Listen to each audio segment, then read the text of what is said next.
Alright people, we're reacting to well-known unexpected ad by the down page. My reaction. Oh, You know since what to do. we last spoke, Support Donald him, Trump is support now me, preparing possible like, military subscribe, action in click the bell, Nigeria. NASA and donate Kim to me, Kardashian, of all people, are or to beefing join my TikTok. online. Turns out Logan Paul didn't scam people. We now have social media refugees fleeing the country, and the FBI's director might be in the running for Crash Out of the Year after the internet started attacking his 26-year-old girlfriend. All of that and so much more. Subscribe to the channel because we are in our last Alrighty people, there was months of the year, my and we still editing have of the 90k left to go before a video million. of We the are fourth running out edition. of time, guys. Alright, okay. Subscribe. But Done. with the threats being made, let's stop the yapping and let's go in our brand new studio. Top 10.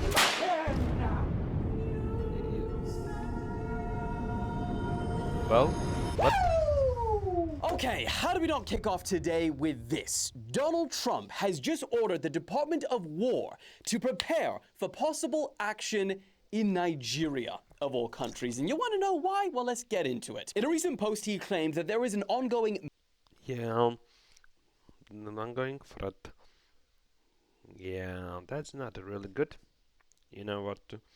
Because that is mass slaughter of Christians in the not country chill. by radical Islamists. And he says if this continues, quote, the USA will immediately stop all aid and assistance to Nigeria and may very well go into that now disgraced country, guns a-blazing, to completely wipe out the Islamic terrorists who are committing these horrible atrocities. He then concluded all of that in all caps, warning the Nigerian government better move fast. Now, Nigeria's president, Tinubu, he previously responded to Trump basically saying that he's got it all wrong about what's going on in his country. Tinubu said that there are, quote, security challenges which affect citizens across faiths and religions, so not just singling one out, and that his government have been carrying out consistent and sincere efforts to safeguard freedom of religion and beliefs for all Nigerians. Bro, even Nicki Minaj got involved in this situation, thanking Trump and his team for taking the situation in Nigeria seriously, saying, quote, numerous countries all around the world are being affected by this horror and that it's dangerous to pretend that we don't notice. So you're probably wondering, is it true what Trump is saying? And the answer is yes.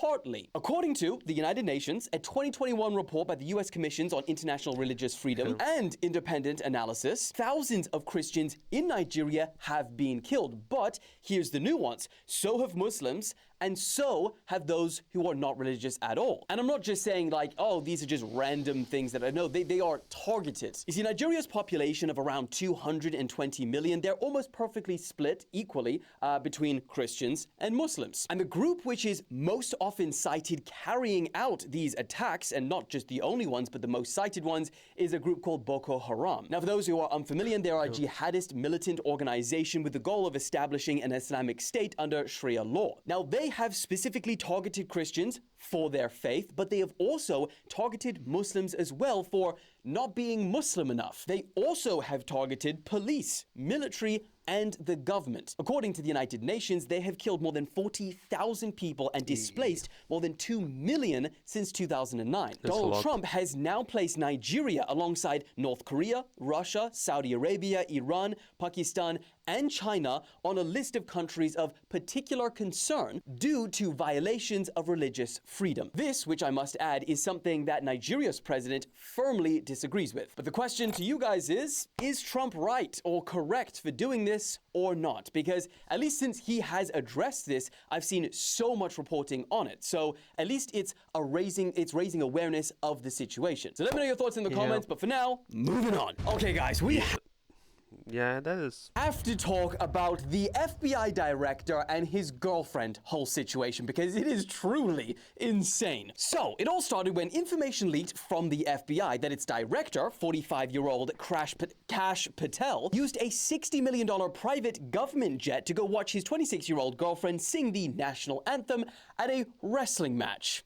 Yeah. Now, when the internet found out about this, they were in uproar, especially since we are still in a government shutdown, by the way, which is actually we're coming up to the record soon. And when Cash started seeing this, it must have struck a nerve, because he then took to Twitter to write this.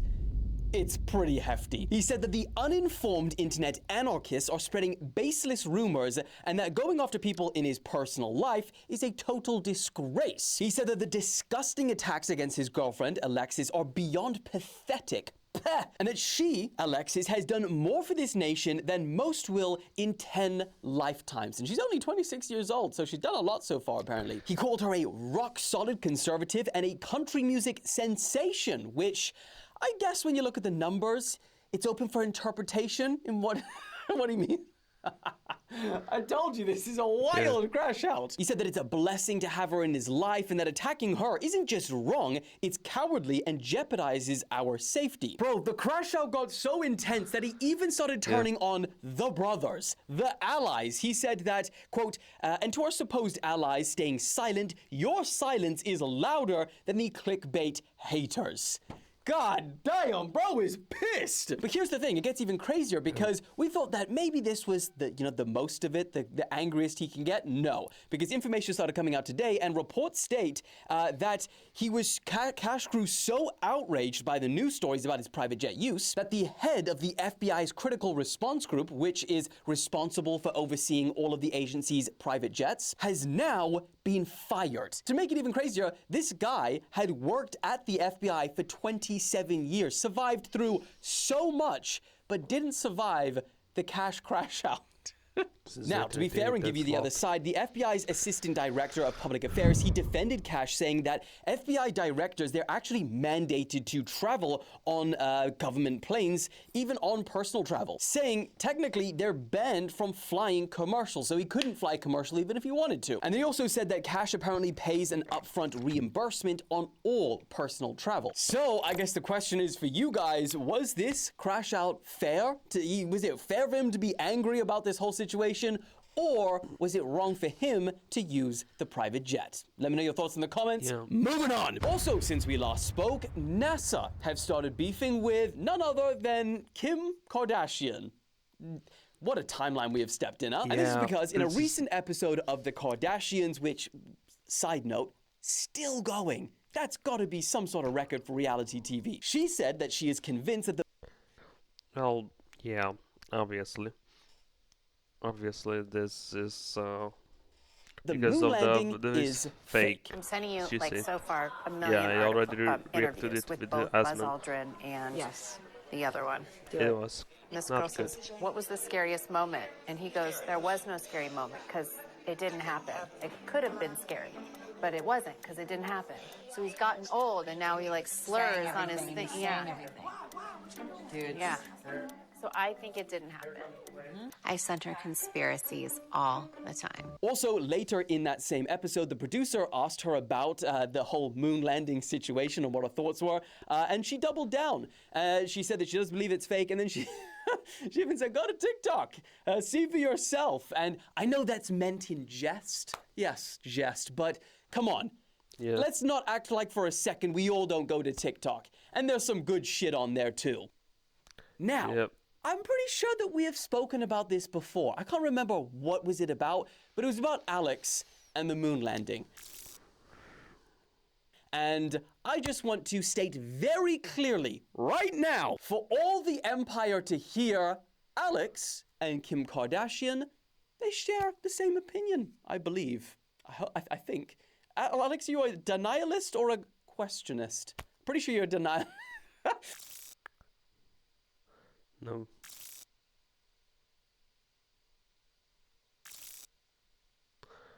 Point is, Alex, Kim Kardashian, they have so much in common. They're basically the same person.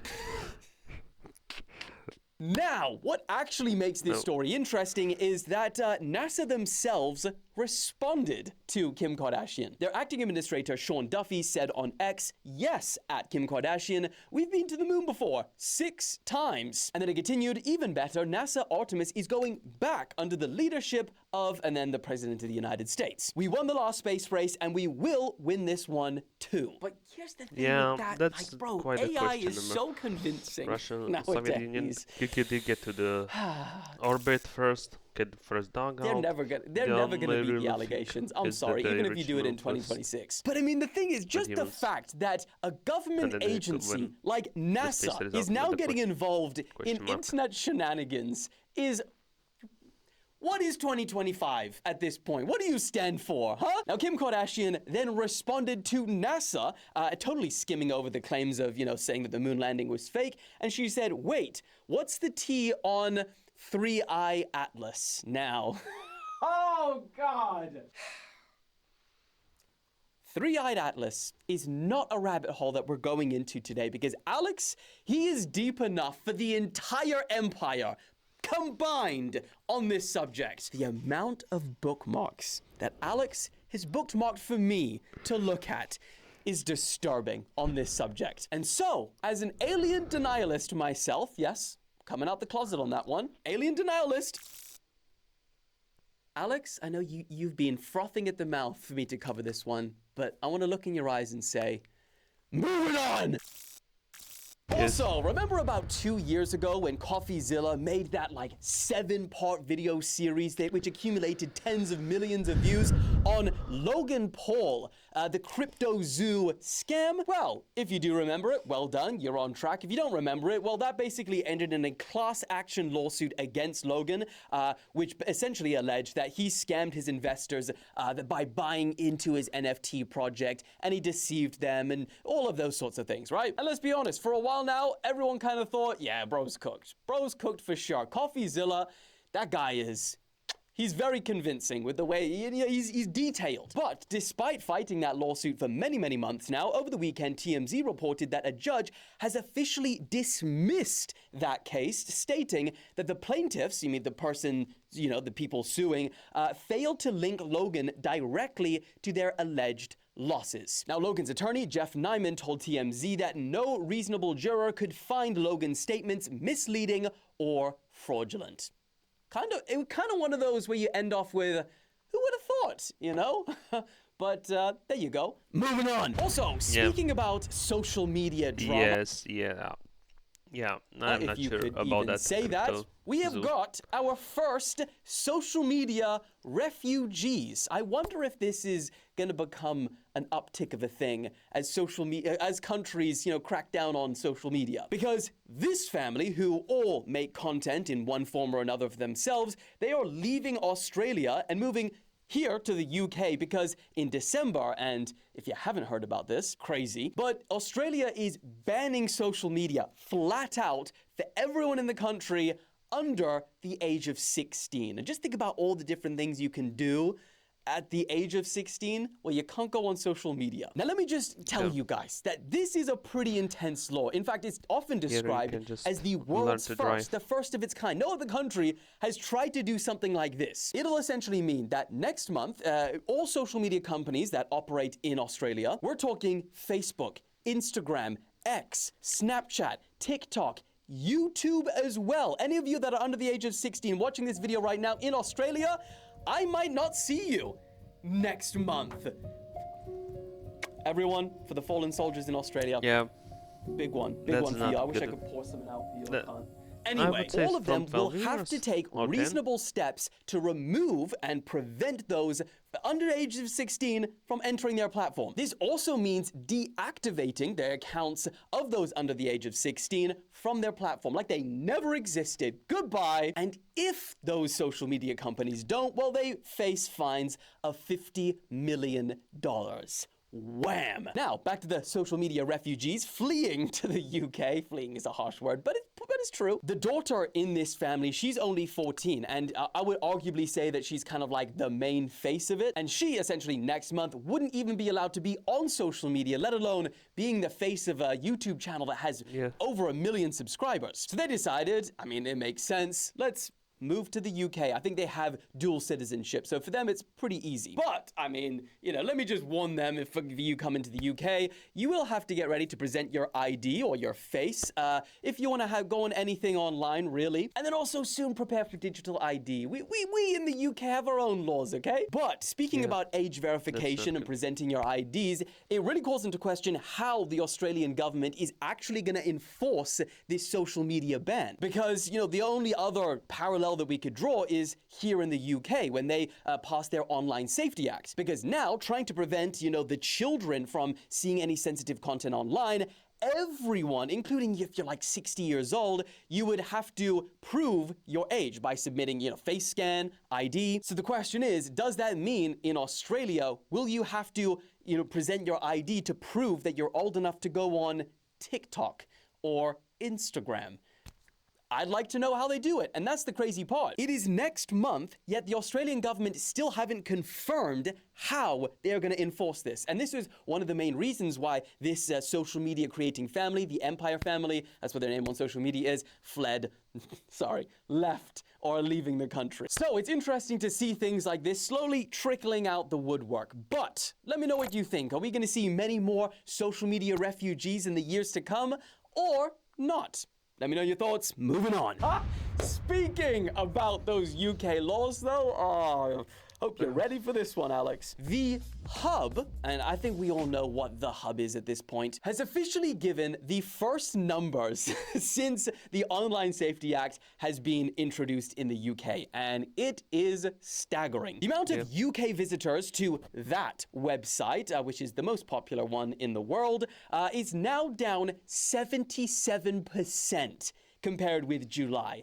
That is wild. That's almost 8 out of 10 people. And yes, I can almost read your guys' comments before you've commented them. You're probably about to say, well, have they seen a suspicious amount of increased visitors from other countries in the surrounding areas, if you get what I mean? Well, I can't say yes for sure, but I can say that Proton VPN signups surged by more than 1,400%. So, and also according to research by Cyber News, they counted more than 10.7 million downloads of VPNs in the UK from app stores across 2025. Let me remind you, bro, there is only, I swear this is not planned, 69 million people in the UK. And 10 million of them, those are just the people that didn't have VPNs in the first place. New people.